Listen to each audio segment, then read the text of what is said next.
కేటీఆర్ను అదుపులోకి తీసుకుంటే పరిస్థితి ఏంటి?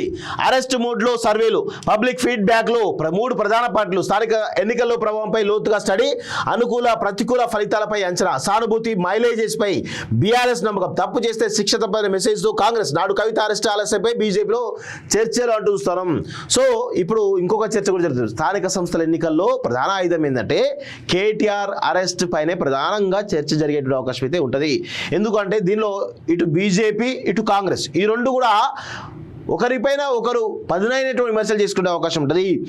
ఏసీబీ అంటే కేటీఆర్ను ఎందుకు అరెస్ట్ చేస్తారు రేవంత్ రెడ్డి, బీఆర్ఎస్ కాంగ్రెస్ ఒక్కటేనా అని బీజేపీ ఈరోజు ఖచ్చితంగా మాట్లాడే అవకాశం ఉంటుంది.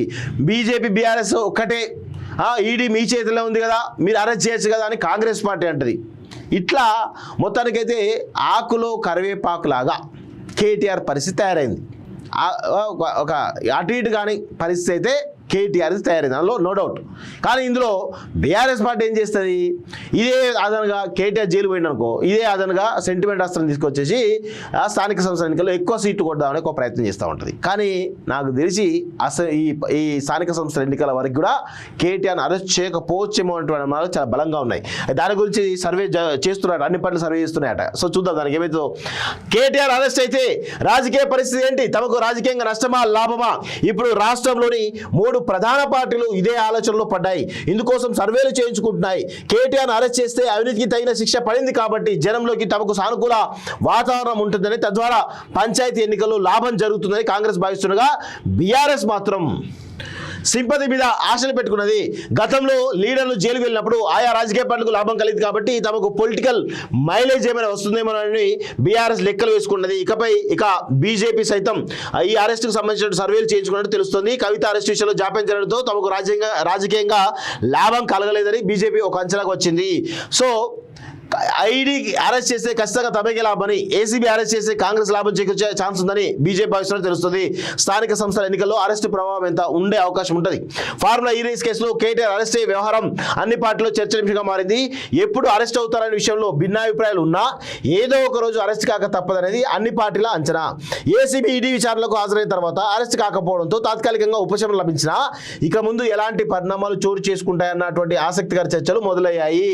స్థానిక సంస్థల ఎన్నికల్లో ఈ అరెస్టు ప్రభావం ఏ మేరకు ఉంటుందనే అంచనాలు పార్టీలు తలమునకలయ్యాయి. త్వరలో గ్రామీణ స్థానిక సంస్థల ఎన్నికలు జరగనుండగా ఈ నెల చివరిలోగా మున్సిపాలిటీల పాలన ముగియనున్నది. దీంతో అన్ని పార్టీలు ఈ ఎన్నికలను దృష్టిలో పెట్టుకొని సర్వేలు చేయించుకున్నట్టు తెలుస్తుంది. ప్రజల నుంచి లోకల్ లీడర్లు అర్థం కాని రీతిలో ఫీడ్బ్యాక్ తీసుకున్నారు. అరెస్ట్ అయితే సానుభూతి వస్తుందని, పార్టీకి మైలేజ్ అవుతుందనేది బీఆర్ఎస్ అంచనా. అవినీతి పాల్పడితే ఎంతటి స్థాయిలో ఉన్న చర్యలు తప్పవనే మెసేజ్ జనంలోకి వెళ్తుందని కాంగ్రెస్ భావన. ఢిల్లీ లిక్కర్ కేసులో ఎమ్మెల్సీ కవిత సరైన టైంలో అరెస్ట్ కాకపోవడంతో అనుకున్నంత స్థాయిలో గాప్ పెరగలేదనేది బీజేపీ నేతల వాదన. సో ఇట్లా ఎవరి అంచనాలు వాళ్ళు వేసుకుంటా ఉన్నారు. కానీ ఓవరాల్గా కాంగ్రెస్ కేటీఆర్ మాత్రం ఖచ్చితంగా అరెస్ట్ కాకపోవచ్చు అనేది నాకైతే అనిపిస్తూ ఉంది. తప్పు చేస్తే చర్యలు తప్పని భావనలో కాంగ్రెస్ అనుకూలంగా మార్చుకునే యోచనలు. అంటే వాళ్ళు ఏంటంటే లంగా పని చేసినా మేము మంచి పని చేసినామని చెప్పేసి ప్రజలకు ఎప్పటికప్పుడు మభ్య పెడుతూనే ఉంటారు. దానిలో కల్వకుంట్ల కాలకేయులు దిట్ట. కానీ సర్వేలన్నీ కూడా ఎంతో కొంత బీఆర్ఎస్ పార్టీకి ఫేవరబుల్ అయ్యే ఛాన్స్ ఉంటుంది. ఎందుకంటే ఈ సర్వేలు ఎంత ఇచ్చినప్పటికీ కూడా కేటీఆర్ అరెస్ట్ ద్వారా మరి కేసీఆర్ ఒకవేళ రంగంలో దిగితే కొంతమేర మార్పు జరిగేటువంటి అవకాశం. అందుకే నాకు తెలిసి ఎన్నికల తర్వాతనే పోయేటువంటి అవకాశం అయితే కనబడతా ఉంది.